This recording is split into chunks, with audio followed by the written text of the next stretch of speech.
عزیزان محترم، ماہ رجب کے ایک اور مبارک دن میں سے ایک اور مبارک شب کہ جہاں امام حسین علیہ السلام کے گھر کے اندر ایک ایسا چراغ روشن ہو رہا ہے کہ جو تا قیامت تک بشریت کو خدا سے رابطہ سکھانے آ رہا ہے۔ کس طرح خدا سے رابطہ کرنا ہے یہ چوتھے امام سجاد علیہ السلام نے سکھایا۔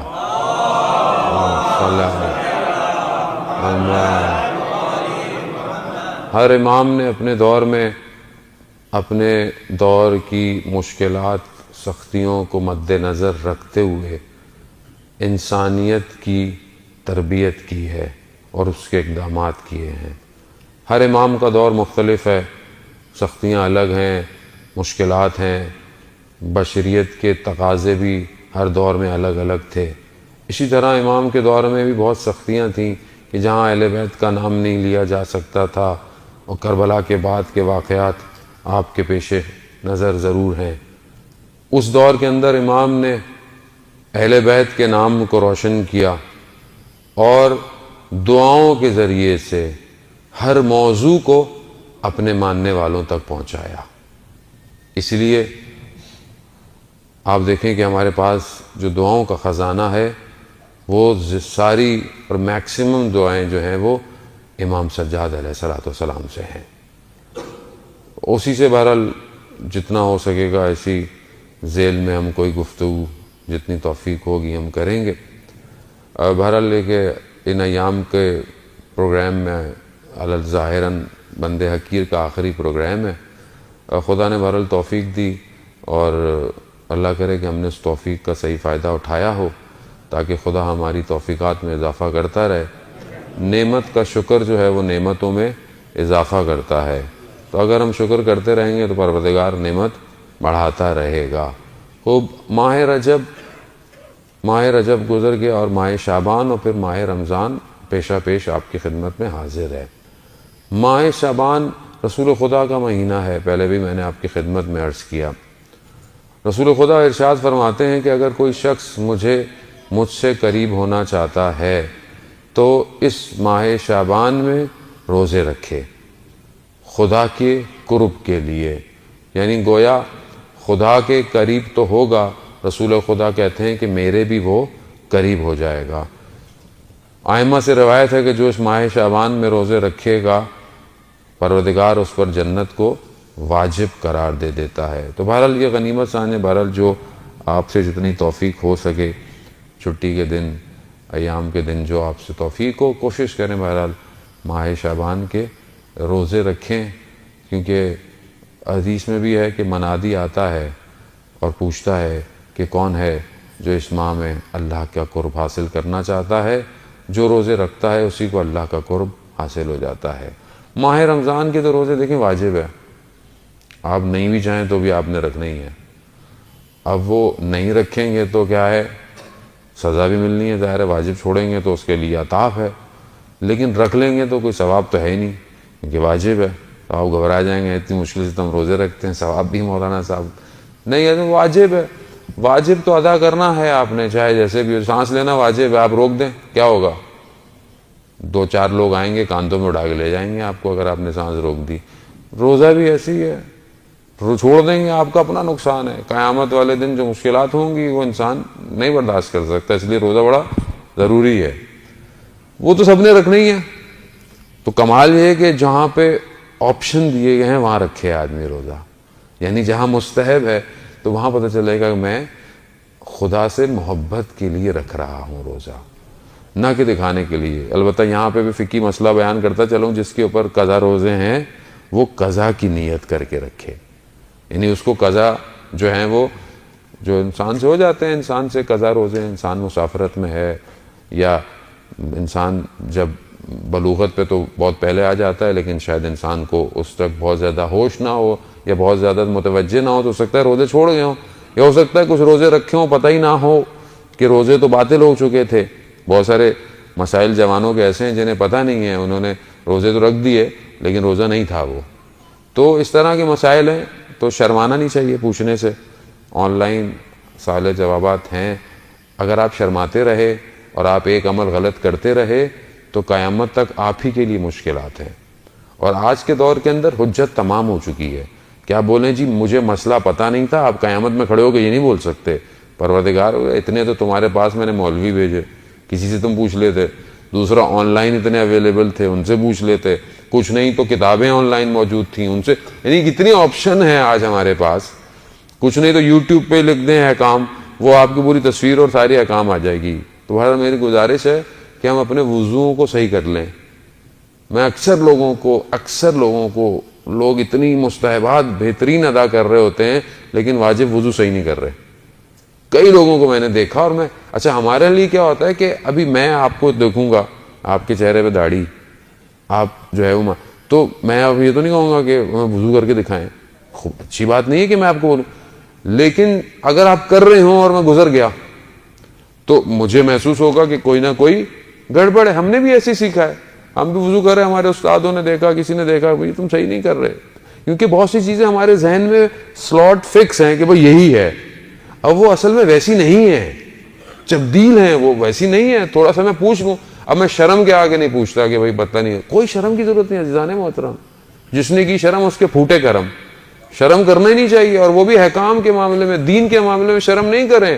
قیامت والے دن پھر کیا کرے گا آدمی؟ کھڑا ہوا ہوگا خدا کی بارگاہ میں، وہاں بولتے کاش پوچھ ہی لیتا میں، کون سی کو میری انسلٹ ہو جانی تھی۔ عزیزان محترم، غسل، وضو، قرت، خاص طور پہ تلفظ، مخارج، جو صورتیں انسان قرآن میں پڑھتا ہے اس کے مخارج انسان کروا لے۔ آپ تو ماشاءاللہ عربی معاشرے میں رہتے ہیں، یہاں پہ کتنے آپ کے لوکل عربی دو بندہ انسان ان کے سامنے پڑھ رہے کہ بھئی میں سورہ حمد پڑھ رہا ہوں، کیا یہ صحیح پڑھ رہا ہوں کہ نہیں پڑھ رہا؟ کچھ حروف تو ہیں کہ جن کو مخارج سے صحیح طرح ادا کرنا، اور یہ ضروری ہے، یہ واجبات میں سے، یہ ہم سے ہو نہیں رہے ہوتے، اور ہم مولانا صاحب یہ وظیفہ دے دیں، یہ عمل دے دیں، 40 دن یہ پڑھ لیں، وہ پڑھ لیں، یہ کر لیں۔ عزیزان نا، جہاں واجبات مشکل میں ہوں، مستحبات کا درخت کہاں لگائیں گے؟ زمین ہی نہیں ہے۔ میں نے پہلے بھی عرض کیا تھا، آیت اللہ خوئی رحمۃ اللہ علیہ کہ آپ کی صلوات ان کے درجات میں اضافہ فرمائے، اللہم صلی علی محمد وعلی۔ آیت اللہ خوئی فرماتے ہیں کہ واجبات زمین ہے، مستحبات اس میں جو کاشت کیا جائے گا وہ بیج ہیں۔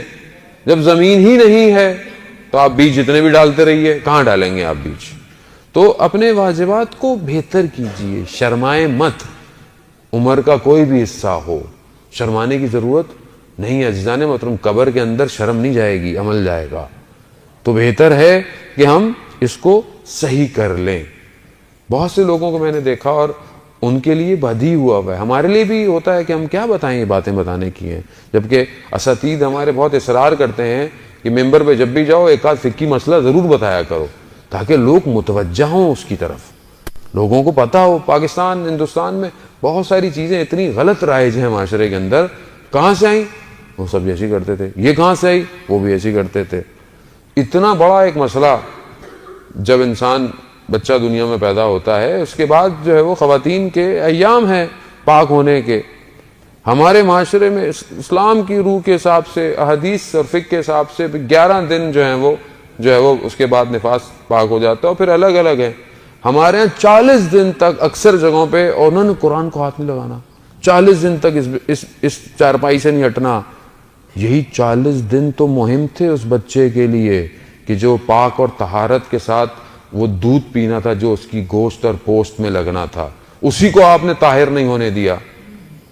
کتنا غلط کانسیپٹ ہے ہمارے ہاں، لیکن کیونکہ ہم نے کبھی زحمت ہی نہیں کی۔ توضیح المسائل کھول لیں، احکام کی کتاب کھول لیں، تہذیب الاسلام کھول لیں، کوئی چھوٹی چھوٹی باتیں عزیزان محترم یہ بڑی بن جاتی ہیں، اور پھر جب ہمارے مسائل پھنستے ہیں تو پھر ہمیں سمجھ میں نہیں آتا کہ مشکل ہماری اپنی ایجاد کی ہوئی ہے، مشکل پروردگار کی طرف سے کوئی نہیں ہے۔ اتنی زحمت کی ہے عباس کلینی اور اتنے بڑے بڑے علماء نے عزیزان محترم، گاؤں گاؤں، دیہات دیہات جا کر حدیثوں کو جمع کیا اور اصول کافی لکھی ہے۔ ہم نے کتنی زحمت کی ہے آج تک کہ ہم تھوڑی سی اپنی ہدایت کے لیے، کون کہہ رہا ہے کہ آپ ساری پڑھیں، سارے چیپٹر پڑھیں؟ ہمارے استاد آغا شعبان دادشی کہتے ہیں کہ 110 بہار الانوار کی جلدیں ہیں، تو وہ کہنے لگے تم 110 سال تم بغیر ریپیٹ کیے مجلس میں پڑھ سکتے ہو اگر پڑھنا چاہو تو، لیکن کہتے زحمت تو کرو، کھولو تو صحیح کتابیں. ہم لوگ کھولتے نہیں عزیزان محترم. تو بہرحال اسی ایک کتاب کے لیے آج آپ کی خدمت میں حاضر ہوا ہوں کہ کوشش کریں صحیفہ سجادیہ کو کھولیں، کچھ کھولیں. امام نے بہت اس مشکل حالات میں تربیت بشریت کے لیے ایک ایسا صحیفہ دیا ہے ہمیں کہ اس کے اندر زندگی کے سارے مسائل بیان ہیں. ہینری کیربن جو فرینچ کرسچن تھا وہ آیا آیت اللہ مراشی کی خدمت میں اور کہنے لگا کہ تو انہوں نے کہا کہ تم متوجہ کیسے ہوئے اسلام کے عرفان کی طرف اور خدا سے رابطے کے لیے؟ تو کہتا ہے میں نے صحیفہ سجادیہ کو جب دیکھا تو مجھے سمجھ میں آیا کہ خدا سے گفتگو کرنے کا طریقہ کیا ہے. وہ کرسچن کو سمجھ میں آ گیا، وہ ہماری سمجھ میں نہیں آ رہا آج تک. علماء بیان کرتے ہیں مفاتیح الجناح تو سب کے پاس ہی ہوتی ہے نا، نہیں ہوتا اپلیکیشن تو سب کے پاس ہے. 15 دعائیں ہیں اس کے اندر مناجات امام سجاد علیہ السلام کی، 15 مناجات تائبین، مناجات شاکرین، اس کی دعا اس کی دعا. وہ تھوڑی سی زحمت کریں عزیزان محترم، تھوڑا سا ترجمہ پڑھ لیں. عربی نہیں اچھی تو ترجمہ پڑھ لیں کہ کس طرح امام خدا کی بارگاہ میں توبہ کرنا سکھا رہے ہیں، کس طرح امام خدا کی بارگاہ میں شکر کرنا سکھا رہے ہیں. ہم کتنی زحمت کرتے ہیں. امام زین العابدین کے جو عبادت کی زینت تھے، یعنی عبادت کی زینت، اور اتنی عبادت کہ ابو حمزہ اسماعیلی کہ جن کی دعا ہم ماہ رمضان میں پڑھتے ہیں شبوں کے اندر، یقیناً شاید وہ ابو حمزہ کی پہلی ملاقات ہو امام سے. تو کہتے ہیں میں نے مسجد کوفہ میں دیکھا کہ ایک شخص اتنی شدید طریقے سے خدا کی بارگاہ میں عبادت کر رہا ہے، گریہ کر رہا ہے. میں نے کہا یہ کون ہے جوان؟ تو جیسی مسجد کوفہ سے باہر نکلے تو میں نے غلام سے پوچھا یہ کون ہے؟ کہا تم نہیں جانتے، حسین ابن علی ابن الحسین ہے، امام حسین کا بیٹا ہے. تو اس وقت کہتا میں امام کی خدمت میں گیا تو امام نے کہا کہ اگر کسی کو پتہ چل جائے مسجد کوفہ میں عبادت کرنے کا ثواب تو اپنے سینے کے بل چل کر آئے گا.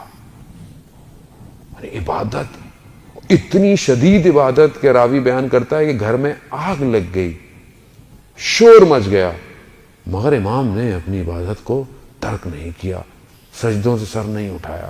تو کہا مولا آپ متوجہ نہیں ہوئے آگ لگی ہوئی تھی؟ تو امام فرماتے ہیں دنیا کی آگ سے زیادہ قیامت کی آگ خطرناک ہے. عزیزان ہم نہیں پڑھ سکتے تو ہم بالکل بھی آگے نہیں بڑھتے ہیں. تو یہ تو نہیں کہا کہ یہی نہیں پڑھ سکتے تو کم از کم اول وقت میں تو نماز پڑھ سکتے ہیں. کم از کم انسان اول وقت میں تو پڑھ سکتا ہے، اگر ویسی نماز نہیں پڑھ سکتا. امام عبادت کر رہے تھے، امام کی آواز سرک گئی. راوی نے کہا بعد میں کہ مولا آپ نے دھیان نہیں دیا، آپ کی آواز ہٹ گئی تھی. تو امام فرماتے ہیں مگر تم نہیں جانتے کہ میں کس کے مقابل کھڑا ہوا تھا، اور ابھی میں یوں کر رہا ہوتا ہوں. مکروہات ہیں، راضی نہیں ہے. آپ اپنے کمپنی کے سی او کے سامنے کیسے کھڑے ہوتے ہیں؟ ٹائی بالکل سیدھی کر کے، سلوٹے نہ آئیں، ہاتھ میں فائل بالکل صحیح ہو، بالکل سیدھے آپ بیٹھے ہوئے ہوتے ہیں. کون ہے کمپنی کا سی او؟ کتنے پیسے دیتا ہے آپ کو؟ کتنے دے دے گا آپ کو؟ کتنی گاڑی، کون سی گاڑی دے گا آپ کو؟ مگر جو ان اللہ علی کل شیء قدیر ہے اس کے سامنے میں کیسے کھڑا ہوں؟ تو راوی نے کہا مولا ہم کیا کریں، ہماری تو ایسی نمازیں نہیں ہیں. تو کہا مستحبات پہ عمل کر کر اپنی نمازوں کو آگے بڑھاؤ. یعنی جب نماز پڑھے، واجب پڑھے، تو اس کے بعد مستحبات بھی ادا کرے. انسان جتنی ہو سکتا ہے انسان کو کرنی چاہیے. جانے محترم وہ اللہ اکبر کیا اٹھ گیا بھاگ گیا.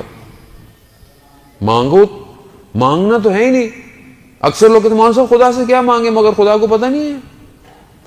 خدا کو سب پتہ ہے عزیزان محترم، مگر خدا چاہتا ہے کہ بندہ مجھ سے مانگے. مگر ماں نہیں جانتی بچے کو دودھ کی ضرورت ہے. بچہ روتا کیوں ہے؟ جب روتا ہے تو اپنی بھوک کی شدت کے احساس کو متوجہ کرواتا ہے، مگر ماں جانتی نہیں ہے بھوکا ہے، لیکن جب تک روتا نہیں ہے اسے نہیں دیتی ہے کھانا. چھوٹا سا بچہ ہے بھی بول نہیں سکتا. عزیزان ہم بھی ایسے ہی ہیں.